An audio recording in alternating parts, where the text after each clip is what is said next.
Now, polypeptides in general can be of numerous different sizes. They vary greatly in all of our proteins.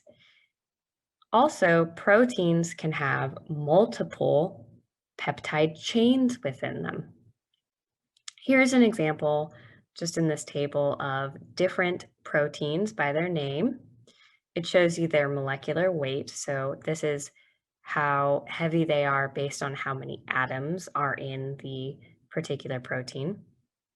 They tell you the number of residues. This is how many amino acids make up that particular protein. And it also tells you how many chains of peptides make up that particular protein. An example of a protein that has multiple chains is drawn in this very crude but diagram that gets to the point. Highlighted in red and blue are two separate strands. They both have their own unique beginning and end. You can think of them as a long amino acid chain, a peptide chain. Each of these is its own separate chain with its own beginning and its own end.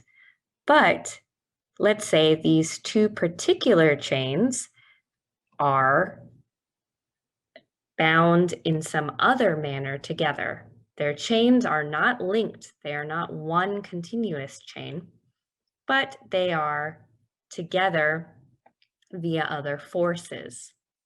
This would be one protein, one unit that acts as a single unit, but it is made of two different chains. There are other types of proteins called conjugated proteins. These are proteins that have other pieces to them that are not made of amino acids, and these are linked directly into the chains. So things like lipoproteins, they have a lipid group associated with their peptide chain.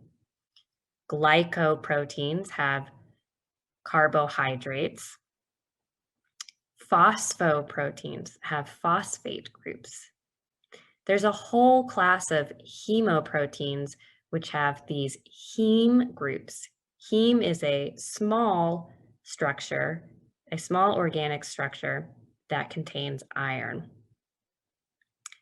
Flavoproteins have flavin nucleotides. Flavins are a type of vitamin. Again, this is just a small molecule structure that is incorporated into a peptide of a protein. And lastly, there's just metalloproteins. There are lots of different metalloproteins.